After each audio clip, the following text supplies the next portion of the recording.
Okay, तो आज देखेंगे हम लोग मीटर ब्रिज के बारे में। What is the metre bridge? क्या होता है मीटर ब्रिज? मीटर ब्रिज के हेल्प से हम किसी अननोन रेजिस्टेंस को फाइंड कर सकते हैं। मीटर ब्रिज वो इंस्ट्रूमेंट है जिसके हेल्प से हम किसी अननोन रजिस्टर का रेजिस्टेंस को फाइंड कर सकते हैं। ये किस प्रिंसिपल पर काम करता है? तो ये व्हीट स्टोन ब्रिज प्रिंसिपल पर काम करता है। किस पर काम करता है? Based on Wheatstone bridge principle. तो सबसे पहले फर्स्ट ऑफ ऑल इसके कंस्ट्रक्शन के बारे में जान लेते हैं कि इसका कंस्ट्रक्शन कैसा होता है। यह है आपका मीटर ब्रिज। इसमें जो ब्लैक कलर का गाड़ी ब्लैक कलर का दिख रहा है ना स्ट्रिप, ये कॉपर की बनी होती है। किसकी बनी होती है? कॉपर की बनी होती है। ये जो स्ट्रिप दिख रही है ना मोटी सी ब्लैक कलर में, ये एक्चुअली थिक कॉपर स्ट्रिप होता है। और इसमें क्या होती है? इस कॉपर स्ट्रिप में एक रेजिस्टेंस बॉक्स लगी रहती है। क्या होता है रेजिस्टेंस बॉक्स? रेजिस्टेंस बॉक्स जैसे आपके लंच बॉक्स में डिफरेंट प्रकार का फूड्स होते हैं ना, वैसे ही रेजिस्टेंस बॉक्स में डिफरेंट प्रकार का रेजिस्टेंस होते हैं। 5 ओम, 10 ओम, 15 ओम, 20 ओम, 25 ओम, 30 ओम, 50 ओम, 100 ओम, डिफरेंट प्रकार का रेजिस्टेंस होते हैं, इसमें रखे हुए होते हैं रेजिस्टेंस बॉक्स में। अब हमको क्या होता है कि अगर जिस भी रेजिस्टेंस को इस सर्किट में जोड़ना होता है ना, उस की को खींच लेंगे। यहाँ पर की लगी रहती है रेजिस्टेंस बॉक्स में। यदि 10 ओम का रेजिस्टेंस को इस सर्किट में जोड़ना है तो क्या करेंगे? 10 ओम वाला की को खींच लेंगे, तो 10 ओम वाला रेजिस्टेंस इस सर्किट में जुड़ जाएगा। यदि मुझे 20 ओम को चाहिए, 20 ओम का रेजिस्टेंस लगाना इस सर्किट में, तो 10 ओम वाला क्या करेंगे? की वापस लगाएंगे और 20 ओम वाला की खींच लेंगे, तो इस सर्किट में 20 ओम वाला रेजिस्टेंस जुड़ जाएगी। ठीक है, तो इसको बोलते हैं रेजिस्टेंस बॉक्स। उसमें डिफरेंट प्रकार का बहुत सारे रेजिस्टेंस रखे होते हैं, और जो हमारी रिक्वायरमेंट के अनुसार जिसकी जरूरत होती है उसको हम इस सर्किट के साथ जोड़ सकते हैं। और ये रेजिस्टेंस है एक एस, जिसकी वैल्यू अननोन है। ये भी एस क्या है? एक रेजिस्टेंस है जिसकी वैल्यू अननोन है। इसकी वैल्यू हमको फाइंड करनी है with the help of this meter bridge. और इस ए और बी पॉइंट के बीच एक कॉन्स्टेंटेन या मैग्नीन की वायर लगी रहती है। इस ए और बी पॉइंट के बीच कौन सी वायर लगी रहती है? कॉन्स्टेंटेन या मैग्नीन की वायर लगी रहती है। दोनों एलवाय हैं। इस वायर का लेंथ होता है 1 मीटर। इस वायर की लेंथ कितनी होती है? 1 मीटर। जो मैग्नीन का वायर होता है ना, ए और बी के बीच जो वायर लगी होती है, जो मैग्नीन या कॉन्स्टेंटेन की होती है, उसकी लेंथ 1 मीटर होती है। यह है गैल्वेनोमीटर, जो कॉपर और मैग्नीन वायर से जुड़ी रहती है। ठीक है, और ये आईजी है, करंट ऑफ द गैल्वेनोमीटर। और ये जो एरो टाइप का दिख रहा है ना, ये होता है जॉकी। ये जॉकी मैग्नीन वायर पर रखी रहती है, और इसका गैल्वेनोमीटर का दूसरा वायर इस कॉपर से जुड़ी रहती है। इस सर्किट को करंट देने के लिए हमने एक सेल लगा रखा है। इस सर्किट को करंट प्रोवाइड करने के लिए हमने क्या रखा है? एक सेल को लगा रखा है, जो इस सर्किट को आई करंट दे रही है। तो ये है इसकी कंस्ट्रक्शन। अब देखते हैं इसके प्रिंसिपल के बारे में कि इस किस प्रिंसिपल पर काम करती है। तो प्रिंसिपल के बारे में देखते हैं। मान लेते हैं ये जो मैग्नीन वायर है ना, इसका रेजिस्टेंस पर यूनिट लेंथ कितना है? स्मॉल आर है। Let the resistance per unit length of the manganin wire is small R. इस मैग्नीन वायर का पर यूनिट लेंथ का रेजिस्टेंस कितना है? स्मॉल आर है। ठीक है, अब देखिए ये जो जॉकी है ना, गैल्वेनोमीटर का जॉकी, इस मैग्नीन वायर को जहां भी टच करेगी ना, वो इस मैग्नीन वायर को 2 पार्ट्स में डिवाइड कर देगी। जॉकी मैग्नीन वायर पर जहां भी टच करेगी ना, वो इस मैग्नीन वायर को 2 पार्ट्स में डिवाइड कर देगी। देखिए यहां पर टच कर रही है ना जॉकी, मान लीजिए हमने इस जे पॉइंट पर जॉकी टच किया हुआ है मैग्नीन वायर पर, जॉकी ने इस जे पॉइंट पर टच किया हुआ है, तो यहां पर क्या कर दिया? इस मैग्नीन वायर को इसने 2 पार्ट में बांट दिया, एक ये और एक ये। हमने मान लिया इस पार्ट का, एजे पार्ट का लेंथ है x। मान लिया हमने एजे पार्ट का लेंथ कितना? x। और देखिए मैग्नीन वायर के नीचे एक स्केल लगी रहती है। ठीक है, ये है स्केल, ये मैंने स्केल दिखाया था ना, ये क्या है, स्केल है। मैग्नीफाइंग वायर के नीचे एक स्केल लगी रहती है। तो हमने मान लिया इस एजे पार्ट का लेंथ कितना है, x है, तो इस जेबी पार्ट का लेंथ कितना हो जाएगा, क्योंकि इस वायर का लेंथ है 1 मीटर, दैट इज 100 सेंटीमीटर। तो यदि एजे पार्ट का लेंथ x है तो जेबी पार्ट का लेंथ कितना हो जाएगा, 100 माइनस x हो जाएगा। किसका लेंथ हो जाएगा, जेबी पार्ट का, और एजे पार्ट का कितना है, x है। ठीक है, अब हमने मान लिया ना कि late the resistance per unit length of the magnifying wire is r। इस मैग्नीफाइंग वायर का पर यूनिट लेंथ रेजिस्टेंस कितना है, स्मॉल r है, हमने मान लिया अपनी तरफ से। अब क्या करना है ना हमको, ये व्हीटस्टोन ब्रिज तो है ना, इसमें 4 रेजिस्टेंस लगे हुए हैं, R, S, P and Q। तो ये व्हीटस्टोन ब्रिज बन गया, क्योंकि व्हीटस्टोन ब्रिज में 4 ही रेजिस्टेंस होते हैं, इसमें भी 4 है, R, S, P and Q, और बीच में एक गैल्वेनोमीटर लगा हुआ है। तो यस, ये एक व्हीटस्टोन ब्रिज है। बैलेंस्ड है कि नहीं है बाद में देखेंगे, लेकिन यहाँ ये तो व्हीटस्टोन ब्रिज है। ठीक है, अब क्या करना है ना हमको, इस जॉकी को यहां से ए पॉइंट से पॉइंट पर रखना है, और उठा उठा के बार बार रखना है, इस कभी यहाँ पर, कभी यहाँ पर, कभी यहाँ पर, कभी यहाँ पर, कभी यहाँ पर, कभी यहाँ पर। इस जॉकी को जे को उठा उठा कर ऐसे रखना है, कहां पर, मैग्नीफाइंग वायर पर रखना है। ठीक है, और उठा उठा के रखना है ऐसे ऐसे ऐसे ऐसे ऐसे, रगड़ के नहीं रखना है। रगड़ के रखने में क्या प्रॉब्लम हो जाएगी, ये तार जो है ना मैग्नीफाइंग वायर, बहुत पतली सी तार होती है, वो टूट सकती है, ये छिल सकती है, वो रगड़ा सकती है, जिससे हमारी मेजरमेंट बढ़िया से नहीं आएगी, जिससे हमारी एक्सपेरिमेंट बढ़िया से नहीं हो पाएगी। ठीक है ना, इसलिए इस जॉकी को हम ऐसे रगड़ रगड़ कर नहीं ले चलेंगे, ऐसे रगड़ रगड़ कर नहीं ले जाएंगे, आगे पीछे खिसकाएंगे, इसको उठा उठा खिसकाएंगे। उठा के एक बार पहले ए से स्टार्ट करेंगे, यहाँ रखेंगे, यहाँ रखेंगे, यहाँ रखेंगे, यहाँ रखेंगे, यहाँ रखेंगे, तब तक उठा उठा कर तो इस मैग्नीफाइंग वायर पर रखना है, इस जे को, जॉकी को, जब तक कि इस गैल्वेनोमीटर में कोई डिफ्लेक्शन शो नहीं होगा।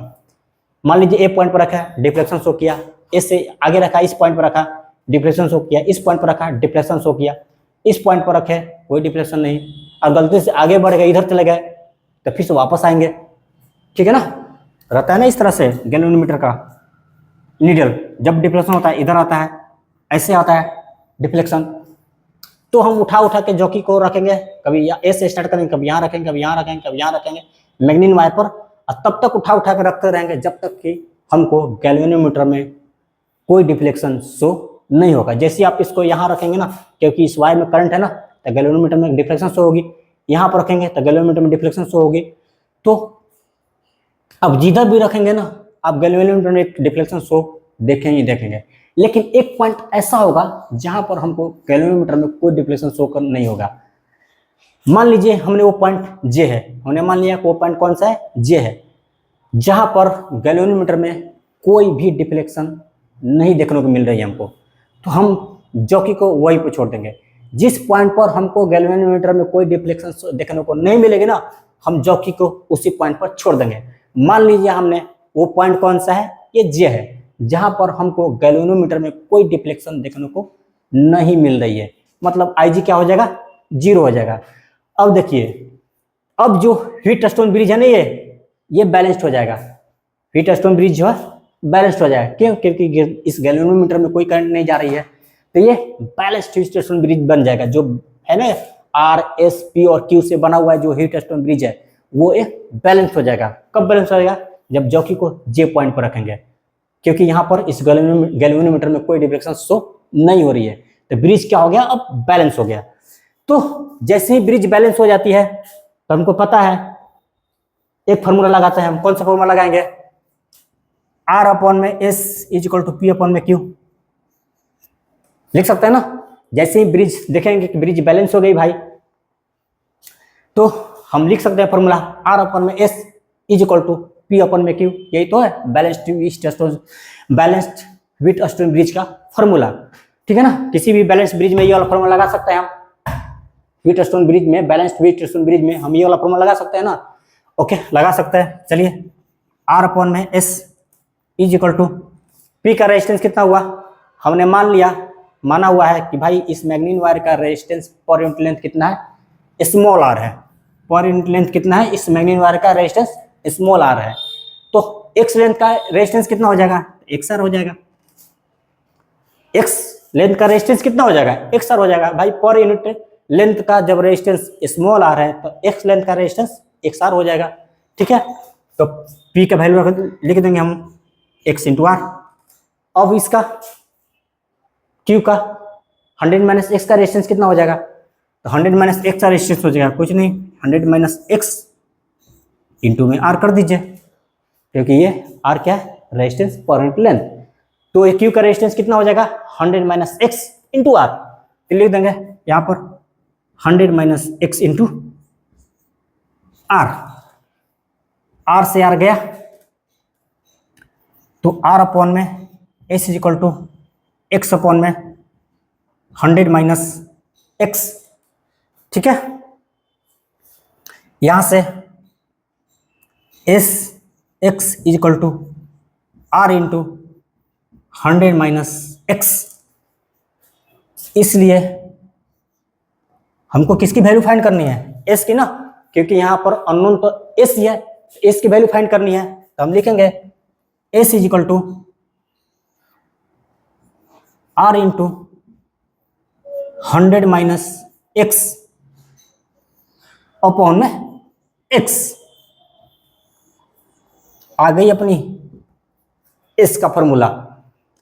आर क्या है, यहाँ एस क्या है, अननोन रेजिस्टेंस है, एस क्या है, अननोन रेजिस्टेंस है, वो लगी हुई है यहाँ पर। आर क्या है, रेजिस्टेंस बॉक्स का रेजिस्टेंस है, और हमको पता है ना कि हम कौन सा की खींचे हुए हैं, 10 ओम का कि 20 ओम का।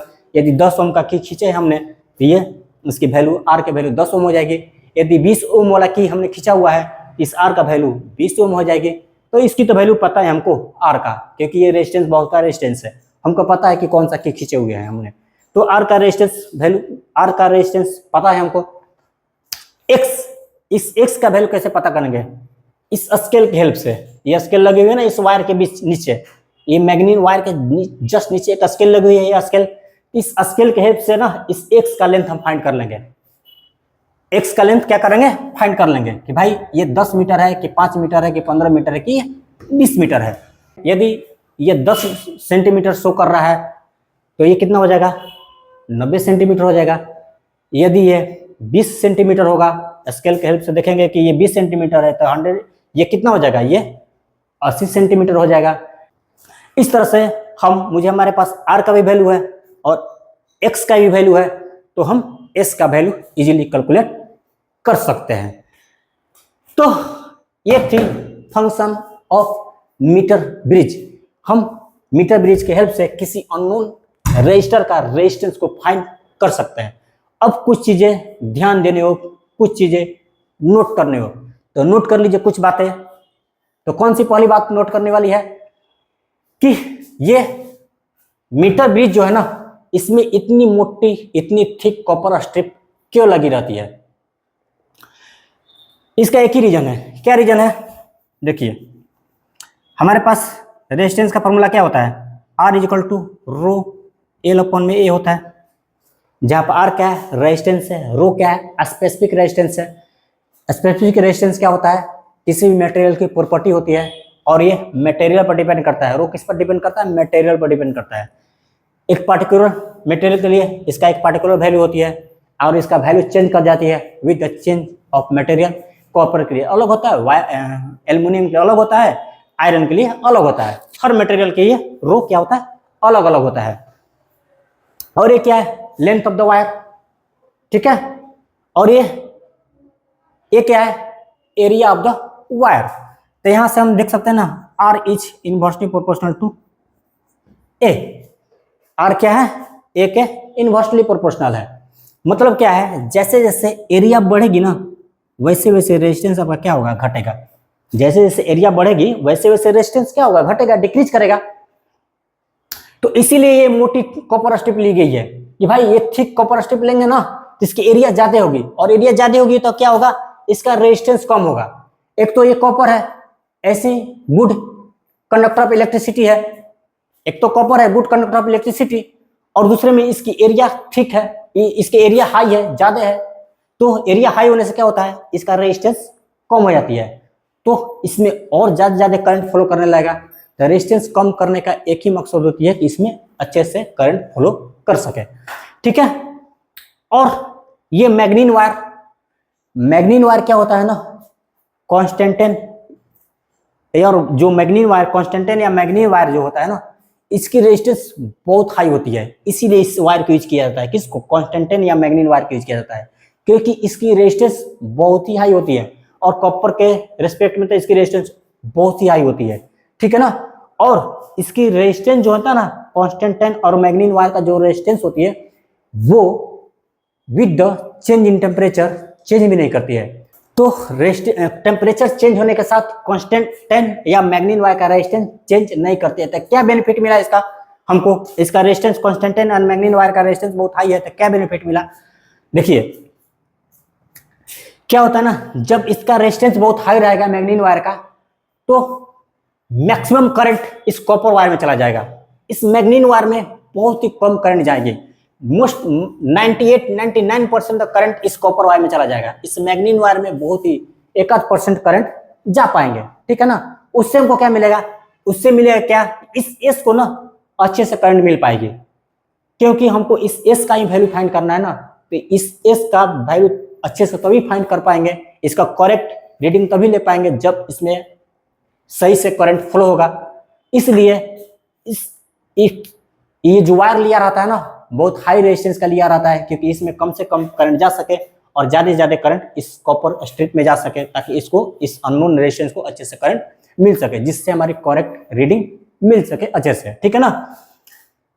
तो ये थी रीजन हाई रेजिस्टेंस वायर लेने का, जो कॉन्स्टेंटेन और मैग्नीन का बना होता है। और थिक कॉपर स्ट्रिप जानते हैं क्यों लिया हमने? एरिया ज्यादा होने से क्या होता है, इसकी रेजिस्टेंस कम हो जाती है, जिससे इसमें करंट अच्छे से फ्लो कर पाता है, ठीक है ना। और तो कुछ नहीं।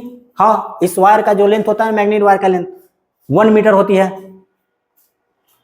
तो इतनी चीज जाननी थी आपको इस मीटर ब्रिज के बारे में। तो आई होप आपने अच्छे से समझा होगा। Thanks for watching, wish you all the best.